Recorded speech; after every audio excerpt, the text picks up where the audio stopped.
On entend souvent dans les médias des innovations qui pourraient potentiellement changer le monde à venir. Cela peut aller par exemple de nouvelles façons de stocker de l'énergie, grâce à l'énergie potentielle, à des biocarburants à base d'algues, en passant par l'hydrogène vert réalisé à partir d'hydrolyse. Toutes ces innovations, bien que disruptives, n'en sont pourtant qu'à l'échelle d'expérimentation.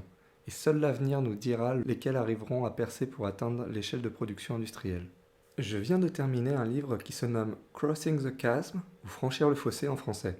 À la base, il s'agit d'un livre qui montre le déploiement de nouvelles technologies dans le numérique. Dedans, l'auteur explique pourquoi certaines de ces technologies restent à l'état de niche et ne franchissent jamais ce qu'on appelle la vallée de la mort dans le cycle de déploiement du produit. Bien que le livre soit plutôt poussé en termes de stratégie pour franchir ce gouffre, et soit à la base adapté pour le digital, j'ai pensé que de nombreux éléments pouvaient également s'appliquer aux innovations vertes. En même temps que je vous en parlerai, je ferai un parallèle avec des technologies vertes qui sont en train d'émerger. J'aborderai également celles qui sont déjà à un stade avancé pour comparer les problématiques. Alors, est-ce que la vallée de la mort dans la conception d'un produit est synonyme de barrière infranchissable?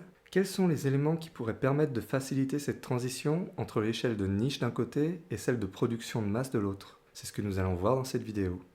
Avant de commencer à aborder le contenu du livre, je vais vous présenter dans un premier temps l'auteur, Geoffrey Moore. C'est un Américain qui a fait des études de littérature à Stanford, donc rien à voir avec le monde des entreprises et des nouvelles technologies à la base. Il a ensuite pivoté vers le domaine de la vente, avant de finir dans le marketing, où il opère en tant que consultant.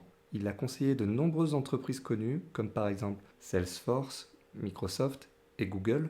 Ce n'est donc pas quelqu'un qui a écrit un livre théorique sur le déploiement de nouvelles technologies, il a pu le vivre pendant ses années de consulting. Dans son livre, il présente l'évolution normale d'un produit en B2B en passant par 5 catégories d'individus que nous aborderons plus loin dans le livre et que sont les innovateurs, les early adopters, la majorité précoce, la majorité retardataire et les retardataires. Le gouffre, aussi appelé vallée de la mort, se passe lorsque les entreprises essayent de passer des early adopters à la early majority. Les mentalités entre ces deux groupes sont en effet très différentes, mais le passage de l'un à l'autre est essentiel pour atteindre le marché de masse. Passer ce gouffre est ce qui fait la différence entre amasser des fortunes ou tout perdre. L'auteur fait la distinction entre les produits présentant une amélioration, ou aussi appelés innovation incrémentale, de ceux disruptifs et nous faisant changer nos comportements. Lors de la conception d'un nouveau produit, il faut donc commencer par les innovateurs. Ces personnes-là voudront acheter le produit juste pour tester la technologie, même si au final il n'y a potentiellement pas d'application pratique qui en découlera. Ce sont eux qui font les premiers retours sur le produit. Ils veulent également être les premiers à voir les nouveautés et veulent des produits peu chers. Ils ne sont pas très nombreux et on peut les retrouver dans la partie technique de l'entreprise. On peut les contacter également sur Internet. On passe ensuite à quelque chose de plus connu, que sont les early adopters. Ces gens voudront tester le produit en avance par rapport au reste de la population, mais voudront aussi que le produit ait une utilité. Ils ne se basent pas sur l'avis des autres pour se faire leur avis, et voudront tester le produit pour se faire le leur. Ils peuvent être visionnaires sur le potentiel de la technologie et du produit. Certains pourront avoir un projet à haut risque où le produit pourrait s'insérer dedans. Ces gens sont très motivés et sont dirigés par un rêve. Ils se voient plus intelligents que les autres personnes dans les entreprises concurrentes et le sont souvent. C'est cette capacité à voir les choses en avance qui leur donne un avantage. Ils sont peu sensibles à la question du prix et sont prêts à mettre les moyens s'ils jugent que le produit leur apportera un réel avantage compétitif. Ce sont des gens faciles à vendre, mais qui sont ensuite difficiles à satisfaire à cause de leur rêve qui est en partie utopique. Ils pourront avoir tendance à vouloir que le produit prenne la direction de leur rêve, ce qui peut enfermer le produit dans son utilité. Un moyen de pallier à ça peut être de créer des produits intermédiaires qui sont utiles aux autres clients. En général, on ne cherche pas ces gens-là, c'est eux qui nous trouvent, notamment par le biais des innovateurs. Ce sont eux qui permettent les premières grosses avancées du produit. On peut les retrouver dans les conférences et autres endroits où sont présentées les technologies du futur. Vient ensuite la Early Majority, pour majorité précoce. Ils sont plus nombreux, veulent que l'infrastructure soit déjà déployée et que des gens utilisent déjà le produit.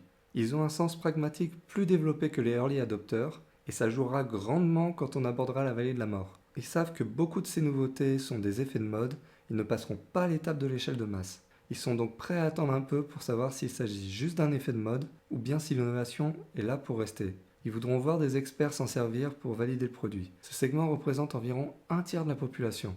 La majorité précoce est composée de gens pragmatiques qui n'aiment pas sortir du lot. Ils n'aiment pas également prendre de risques. Ils peuvent être difficiles à acquérir, mais sont loyaux envers le produit ensuite. Ils voudront faire de l'utilisation du produit un standard dans l'entreprise. Ils auront même tendance à discuter avec d'autres gens de la majorité précoce. Il est ainsi difficile de percer dans une nouvelle industrie en vendant à des pragmatiques. Parmi les stratégies utilisées pour entrer en contact et vendre à ce type de segment, peut-être de faire un partenariat avec des entreprises déjà établies et bénéficiant d'une crédibilité supplémentaire auprès de ces gens. En effet, le fait de ne vouloir que des produits de marques établies donne un avantage aux grandes marques à la défaveur des startups. C'est l'une des raisons pour laquelle tant de startups échouent à franchir la vallée de la mort. Ils aiment également voir de la compétition, ce qui leur montre que l'entreprise est leader sur le marché et qu'il y a un écosystème qui est en train d'être mis en place. Ceci au cas où il manquerait des fonctionnalités que d'autres marques pourraient venir compléter. Pour percer dans ce marché, il faut être patient et apparaître dans les endroits réservés à leur domaine, comme les salons ou les journaux dédiés à leur industrie. Ils y parlent des nouveaux standards de l'industrie notamment. Cette vidéo est sponsorisée par Mel Science. Mel Science est une offre par abonnement pour faire découvrir les sciences aux enfants. Chaque mois, un nouveau kit vous est livré pour découvrir de nouvelles choses dans les sciences. En fonction du pays, plusieurs domaines existent, notamment le STEM pour les enfants de 5 à 10 ans, la physique pour les enfants de 8 à 14 ans et la chimie pour ceux compris entre 10 à 16 ans. Il est également possible de prendre un abonnement à l'année afin de bénéficier d'une remise de 15%. Avec chaque souscription, vous aurez 2 à 3 nouvelles expériences à tester. Mel Science est présent dans plus de 40 pays à travers le monde et l'offre reste plutôt abordable. Vous pourrez ainsi partager une expérience unique avec votre enfant et partager votre amour des sciences. Vous pouvez également offrir un kit en cadeau à une connaissance, pour son anniversaire par exemple. Avec votre premier kit, vous recevrez également un équipement VR. En le combinant avec l'application Mel Science, vous pouvez profiter pleinement des expériences qui fournissent chacun un code VR. Alors n'hésitez pas à cliquer sur le lien dans la description. Vous pouvez bénéficier de 50% de réduction sur le premier mois en rentrant le code de réduction, ce qui vous permettra de tester le kit en toute tranquillité. Vous pouvez annuler ou mettre en pause votre abonnement à tout moment sur leur site, donc il n'y a rien qui vous retient de tester ce kit. Puis vient la majorité retardataire. Ils voudront attendre que beaucoup de gens aient adopté le produit et que ce soit très pénible de rester sur l'ancienne technologie pour enfin s'y mettre. Ces gens ne sont pas à l'aise avec les nouvelles technologies, c'est pourquoi ils attendent plus longtemps. Ils veulent que cela devienne un standard, et même à ce moment-là, ils achèteront uniquement chez des grandes marques bien établies et ayant un bon service client en cas de souci. Ce segment représente également un tiers de la population. Ces gens n'aiment pas les disruptions, ils craignent un peu la nouveauté, et comme ils arrivent bien après dans le cycle de déploiement du produit, les fabricants ont moins envie de s'adapter à eux, ce qui les frustre et augmente la crainte de ces gens face à la technologie. Ils n'aiment pas les produits avec de hautes marges et ils préfèrent acheter des produits sous forme de package tout compris et à prix réduit. Ceci car ils ne veulent pas avoir à retourner au magasin ensuite pour acheter le complément de produit. Les produits en tant que service sur le web sont un bon moyen d'atteindre ce segment. Pour ce type de client, il faut penser pratique plutôt que performance, expérience utilisateur plutôt que fonctionnalité. Les entreprises ont souvent trop tendance à délaisser ce segment, pensant que c'est plus un fardeau qu'autre chose. En sachant que ce segment représente un tiers de la population et que la R&D de nouvelles fonctionnalités peut coûter cher, c'est une erreur. Enfin, on termine par les retardataires. Ils attendront encore plus que la majorité retardataire avant de s'y mettre et seront les derniers à adopter le produit. Ils n'aiment pas le changement. Ce segment est d'ailleurs souvent délaissé par les entreprises. Leur but est de mettre des bâtons dans les roues des entreprises innovantes en se montrant sceptiques. Le marketing doit ainsi souvent neutraliser leur influence. Un de leurs arguments principaux est que les disruptions atteignent rarement leurs promesses et ont souvent des conséquences non voulues, ce qui est en partie vrai pour vous avouer. D'ailleurs, n'hésitez pas à laisser un commentaire de quel type de personne vous êtes parmi ces différentes catégories. D'un point de vue stratégie, les entreprises se concentrent dans un premier temps sur les plus ouverts à la technologie, pour ensuite avancer progressivement jusqu'aux plus sceptiques. Les équipes marketing se servent de référence le groupe juste avant dans le cycle d'adoption pour aider à percer dans le segment suivant. Par exemple, se servir de la majorité précoce pour servir de preuve sociale auprès de la majorité retardataire. Le souci est qu'il ne faut pas perdre le momentum, au risque que la compétition prenne le dessus. Dans ce cas, l'entreprise n'arrive pas à accéder aux deux segments de la majorité, qui sont là où sont les fortunes. Il y a cependant un gap pour passer d'un segment à l'autre, et c'est entre les early adopters et la majorité précoce que le fossé est le plus profond. On peut avoir par exemple le gap entre les innovateurs et les early adopters. Les early adopters voudront qu'il y ait une application pratique à la nouvelle technologie et que le produit passe de simple gadget à objet utile. Ce gap peut prendre des années à être franchi par un produit un jour qui viendra trouver une vraie utilité. En exemple de technologies qui ont eu ce souci, on peut citer les lunettes connectées qui avaient fait un flop avec Google il y a plusieurs années et qui sont en train de refaire surface. Une autre technologie qui reste encore à l'état de niche mais qui pourrait avoir son importance dans la lutte contre le réchauffement climatique est l'imprimante 3D. Cette technologie existe en effet depuis de nombreuses années, mais ce n'est que depuis dernièrement que l'on peut voir des applications concrètes qui sont en train d'émerger. Par exemple pour concevoir de nouveaux produits expérimentaux à bas coût et rapidement, ou encore dans le domaine de la construction avec les ponts et les logements. Le gap entre la majorité précoce et la majorité retardataire vient du fait que la majorité retardataire ne veut pas avoir à se former pour utiliser le produit. Celle-ci veut que le produit se soit suffisamment démocratisé pour que son utilisation soit simple. Il peut arriver que le produit se démocratise toutefois, sans pour autant que les gens savent s'en servir correctement. La vallée de la mort est cependant entre les early adopters et la majorité précoce. Les early adopters vont acheter dans le but d'avoir un avantage sur la compétition. Ils sont prêts à galérer pour avoir cet avantage compétitif, comme par exemple avoir des bugs dans le cas d'une application. Pour la majorité précoce, elle ne veut pas de bugs significatifs et veut le moins de changements avec ce qu'elle utilise déjà. C'est tout le problème avec les produits disruptifs, où ce segment veut une amélioration plutôt qu'une disruption qui leur ferait changer leur façon de procéder. À cause de cette différence de mentalité, les early adopters ne peuvent pas servir de référence pour la majorité précoce. En effet, si deux personnes achètent le même produit pour la même raison mais n'ont pas moyen de servir de référence l'un à l'autre, alors ils ne sont pas dans le même marché. D'où le fossé entre les deux segments. Et l'auteur va prendre comme exemple, pour illustrer son propos, le fait de vendre un oscilloscope pour mesurer les battements du cœur à un médecin, puis va vendre ce même oscilloscope à un ingénieur pour en faire un sonar. Ils ne pourront pas servir de référence entre eux. La seule référence valable pour une entreprise de la majorité précoce est une autre entreprise présente dans son segment. C'est donc le serpent qui se mord la queue et les premiers clients dans ce segment sont difficiles à avoir. C'est dans le marché précoce que les entrepreneurs pourront avoir tendance à faire des promesses sur le futur de leurs produits, qui au final pourront potentiellement ne jamais se produire. Ceci peut provenir par exemple à cause d'un manque de capital pour mettre en œuvre ces objectifs pharaoniques. Dans le marché mainstream, ce sont les pragmatiques qui dirigent le développement du marché. Le but ici n'est plus forcément d'être en tête dans l'innovation, mais plutôt de rester au niveau avec la compétition. Une fois dans ce marché, les entreprises ont tendance à moins innover et à se concentrer sur la partie stabilité et prévisibilité. Le gouffre est un endroit où il faut rester le moins de temps possible. C'est là où il y a peu de nouveaux clients. Rester dans le marché précoce est souvent trop coûteux car les visionnaires sont trop exigeants vis-à-vis de ce que doit faire le produit. L'un des gros risques lorsqu'une startup innove est que son produit devienne obsolète avant d'avoir pu atteindre le marché mainstream. C'est en effet là où se fait l'argent. Un autre problème est que les investisseurs s'attendent à un retour sur investissement et voir les parts de marché grandir. Or, durant le gouffre, c'est le statu quo, voire l'inverse qui se passe car il n'y a que peu de nouveaux clients le temps de mettre en place la nouvelle infrastructure. Il faut alors convaincre les investisseurs que cette période de traversée du désert n'est pas due à cause d'un mauvais management. L'auteur précise que pour entrer dans le marché mainstream, il faut faire un acte d'agression.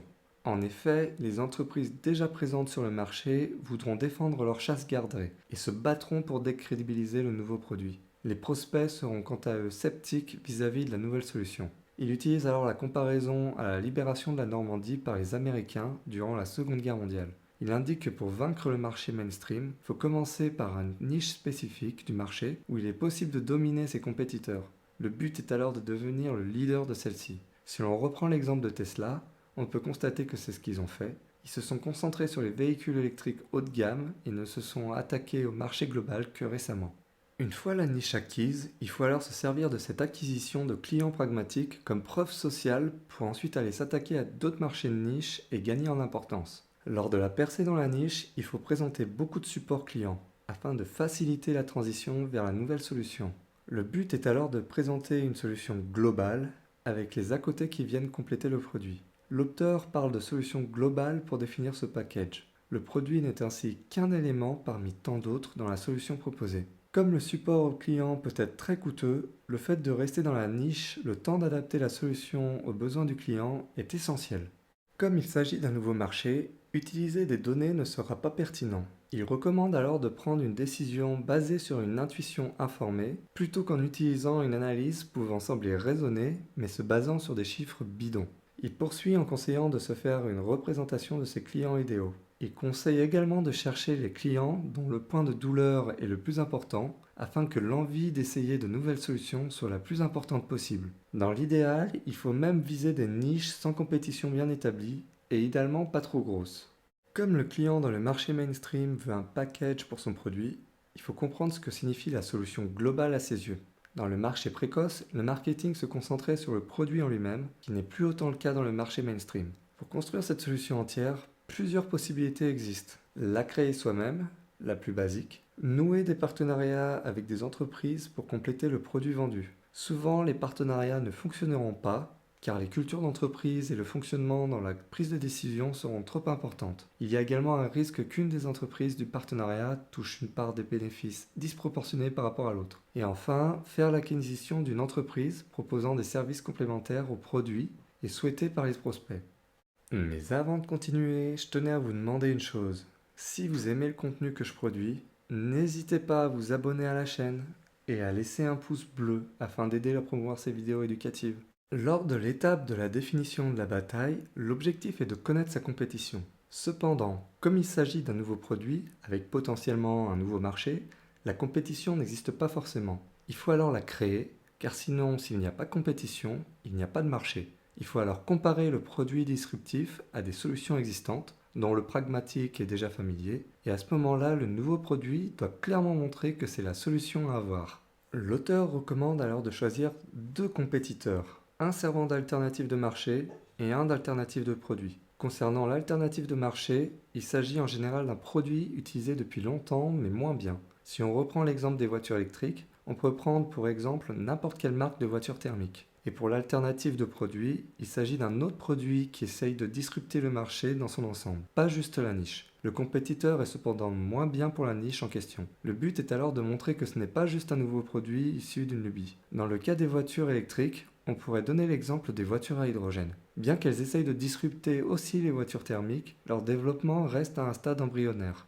Dans le cas où il n'est pas possible de trouver un de ces deux compétiteurs, c'est un signe que l'entreprise n'est pas prête à franchir le gouffre. Une fois que l'entreprise a su s'intégrer dans le marché, elle fait partie ensuite du système. C'est-à-dire que le marché mainstream se battra pour rester sur leurs produits plutôt que d'essayer de nouveaux produits innovants et encore incertains. Une fois le gouffre passé, il peut arriver que les promesses faites avant ne soient pas maintenables. Dans l'idéal, il ne faudrait pas faire ce genre de promesses. Les principes et pratiques pour bien gérer l'entreprise post-gouffre en termes de finances, d'organisation et de R&D sont très différentes de la période pré-gouffre. Certaines personnes ne seront pas adaptées pour certains postes une fois la transition faite. Le but de la période post-gouffre est de faire de l'argent. Ce n'est pas forcément le cas avant le gouffre. Avant, il s'agit plutôt de réduire le risque de l'investisseur en mélangeant plusieurs technologies pour en faire quelque chose de réplicable pour un cas pratique et de commencer à avoir des clients. Il n'est pas obligatoire d'être encore rentable à cette étape. L'entreprise prévoit en général de gagner des revenus façon bâton de hockey, peu au début et de façon exponentielle ensuite. Cependant, les revenus croissent plutôt façon escalier que bâton de hockey. Il y a notamment une période creuse lors du passage du gouffre. Trop souvent, les entreprises qui sont alimentées en capital par les sociétés de capital risque fonctionnent comme des citoyens dans un état-providence et perdent de vue leur objectif de rentabilité. Dans certaines industries, il n'est pas possible d'être profitable dès le début, car le prix du développement de ce type de produit est trop important et ne peut pas être subventionné avec ses fonds propres. On retrouve là ce que disait Bill Gates dans son livre, où l'État doit abonder lorsque les investisseurs sont frileux à l'idée d'investir. Un des exemples les plus parlants est celui d'énergie, en particulier celui de la fusion nucléaire. Le potentiel paraît énorme, et pourtant, la barrière à franchir pour que cela fonctionne est telle que seuls les pays souhaitent investir massivement. L'auteur mentionne également toutes les entreprises ayant besoin de construire des usines, mais de nos jours, ce processus est de plus en plus externalisé.